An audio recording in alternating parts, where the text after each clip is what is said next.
আজকে আমরা অত্যন্ত বিস্ময়ের সাথে লক্ষ্য করেছি যে বাংলাদেশ জামায়াতে ইসলামের আমির ডক্টর শফিকুর রহমান তার ভেরিফাইড এক্স সাবেক টুইটার হ্যান্ডেল থেকে নারীদের উদ্দেশ্যে যে নোংরা, জঘন্য ও অবমাননাকর ভাষা ব্যবহার করেছেন বলে দেশব্যাপী আলোচনা চলছে, সেটি সঠিক হলে এর মাধ্যমে পুরো সমাজ ব্যবস্থাকে মধ্যযুগীয় অন্ধকারে ঠেলে দেওয়ার প্রচেষ্টা বলে প্রতীয়মান।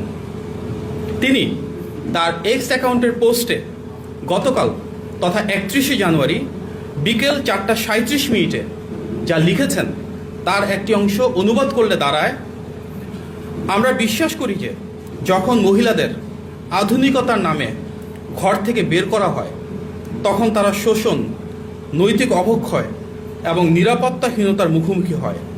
এটি অন্য কোনো রূপে পতিতাবৃত্তির মতোই।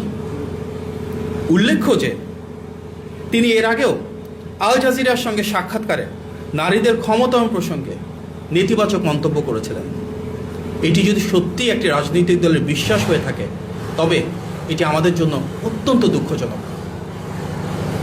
প্রিয় সাংবাদিক ভাই বোনেরা, জামাতের আমিরের এই পোস্ট দেওয়া এবং অ্যাকাউন্ট হ্যাক হয়ে যাওয়ার যে দাবি করা হয়েছে সঙ্গত কারণেই তার প্রেক্ষিতে প্রশ্ন উঠে যে নারী বিদ্বেষী একটি পোস্টের প্রায় 9 ঘন্টা পর দেশব্যাপী তুমুল সমালোচনার মুখে রাত 1টার দিকে আইডি হ্যাকের দাবি কতটা যৌক্তিক। আমরা সবাই জানি কোনো গুরুত্বপূর্ণ বা ভেরিফাইড অ্যাকাউন্ট হ্যাক হলে প্রথম ও প্রধান দায়িত্ব হলো দ্রুততম সময়ে জনগণকে অবহিত করা, মিডিয়াকে অবহিত করা, যেন কোনো বিভ্রান্তি না ছড়ায় এবং যেন সবাই সতর্ক থাকতে পারেন। কিন্তু এখানে দেখা গেল সেই বিকেল প্রায় 4:30টার দিকে যে পোস্ট, সেটা জনগণের মধ্যে ক্ষোভ ছড়িয়ে পড়ার অনেক পরে হ্যাকিংয়ের দাবি তোলা হলো।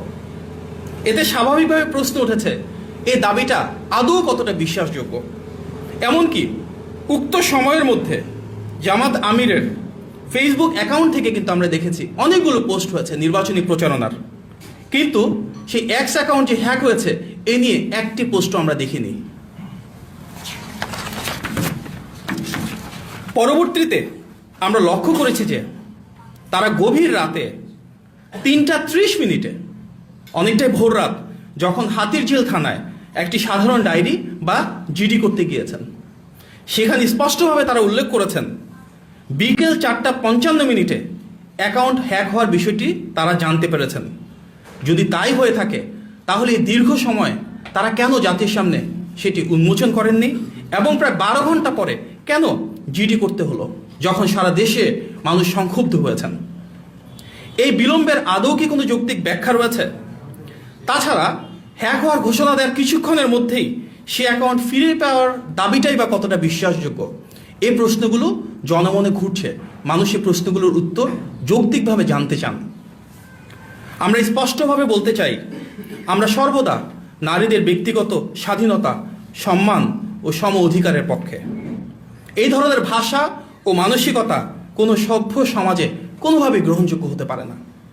এটি প্রকাশ্যেই নারী বিদ্বেষী মনোভাবের বহিঃপ্রকাশ। আমরা, যদি এটি সত্যি হয়ে থাকে, তীব্র নিন্দা এবং ধিক্কার জানাই।